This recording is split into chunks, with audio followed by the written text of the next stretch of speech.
The purpose of this lesson is to outline and categorize the different types of airflow that you find in homes. This seems like a pretty simple topic. However, there are a number of different types of airflow, and it's easy to confuse them. First of all, let's talk about the pressure sources, because we need a pressure to get air to move, and that's the topic of our lesson today, is air movement. So the pressure sources are temperature, wind, combustion, especially combustion appliances that have chimneys, exhaust fans, and the air handler, which is a furnace that has a large blower inside of it. It could be a furnace, could be an air conditioner, could be a heat pump, found in many homes, and it's the source of a lot of airflow. So we have a pressure caused by one of these pressure sources, plus we have a path, and the path could be an air leak, the path could be a duct, a path could be an intentional hole in the wall, floor, or ceiling of a building. So if we have a pressure plus a pathway, a way that the air can go, we can have airflow. So let's look at some of the different ways. When we're talking about home airflow, there are three large categories. We've got air leakage, which consists of infiltration. And this house right here that we have as an illustration is operating in the heating mode. So we have infiltration low, and we have exfiltration high. Infiltration means air coming in, exfiltration means air going out. We have what we call the stack effect, and it works kind of like a chimney where the air comes in for combustion and goes out. The hotter gases flow out this way. The same thing to a certain extent happens in a home. You have cooler air coming into the home low, warmer air exiting the house through exfiltration high. So that's air leakage. Very simple explanation of air leakage. Ventilation is one of the most confusing topics in home performance and weatherization, because you have a few different kinds of ventilation.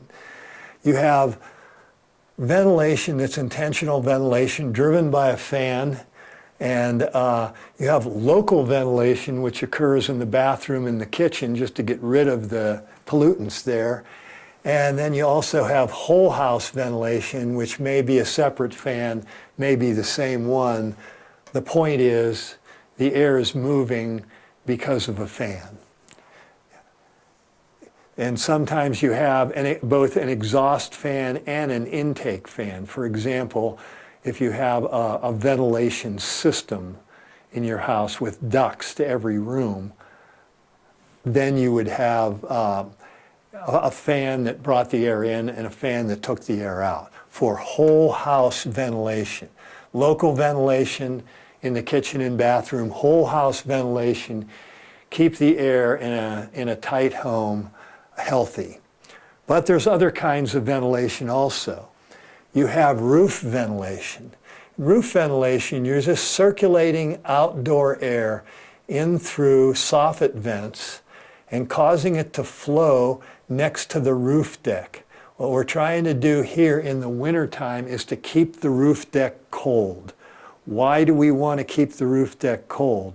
Because we don't want heat loss to melt the snow and have the snow melt and come down on the eaves and form an ice dam. That happens to a lot of buildings. It's very destructive. It's one of the reasons why we vent the attic, why we provide attic ventilation or roof ventilation. And the other reason that we provide it is if this insulation or other building materials in the attic happen to get wet because of a roof leak, because of air leaks, warm, moist air coming up in the attic and condensing in the attic. If we have a situation where there's some wetting going on, then we're hoping that the roof ventilation will dry out that moisture. We also ventilate the roof to preserve the shingles so that the shingles don't wear so fast in the summertime when the shingles can get very hot. And we do have a bit of a cooling effect with roof ventilation, but that cooling effect is often exaggerated. We also have crawl space ventilation. Crawl space ventilation can be natural ventilation where we just have a hole in the crawl space, a vent. And the vent could be an opening and closing vent, or it could be just a screened opening. And we have air coming in and out of the crawl space and performing the same type of service that the roof ventilation has in terms of keeping the crawl space dry. However, ventilation either in a house or in a crawl space or in an attic really is no substitute for going and reducing the source of moisture wherever that might be. Oftentimes it's the ground underneath the home. So you don't want to count on ventilation to dry something out that's continually getting wet. We can also have forced ventilation out of the crawl space. And what the building codes tell you to do is you have an opening between the house and the crawl space, and the makeup air for the fan comes from the house, and we have air exiting the crawl space, and the crawl space is depressurized and sucking air from the house. So this power ventilator in the crawl space can also add some ventilation to the house because the makeup air is coming from the house. Makeup air means that if you have an exhaust fan, like a big exhaust fan in a huge commercial kitchen, and it's blowing 1,000 cubic feet per minute of air out, well, you've got to have air coming back in. And you probably don't want to leave that to chance. You probably want to provide it by some kind of a makeup air fan. But in a house where you're just moving a small amount of air, we, usually we have an exhaust fan, and we think that the, air leaks or some pathways are providing the makeup air. So then we've talked about air leakage, we've talked about ventilation. Ventilation is a complicated topic. Let's talk about circulation. And with circulation, we're just talking about air moving around in the house, not an exchange of air between the indoors and the outdoors. So the air can move by natural means, and sometimes you'll find, especially in homes that heat air to a very high temperature or have steam radiators or something like that, the hotter the heating fluid is, the more you'll get a stagnation, and that you'll want possibly to create some forced circulation along with something like steam heat. A lot of people use fans to move the heat around and to kind of break the stagnation of the air. So you have forced circulation, and you can use forced circulation in the summertime too when you're cooling. The forced circulation, the air blowing by you, convects heat away from your body and also helps the sweat to evaporate from your skin. Two major cooling methods for the body in the summertime.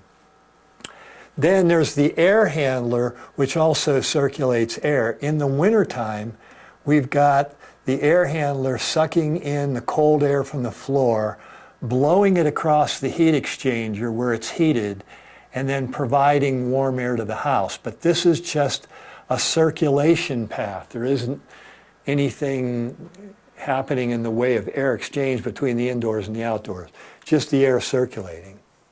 One thing that we need to talk about that's neither, it's not circulation and it's not ventilation and it's not exactly air leakage either, although you could call it air leakage, is you have combustion air coming from the house and supporting the combustion in the heating unit and then finding its way up the chimney, along with other air.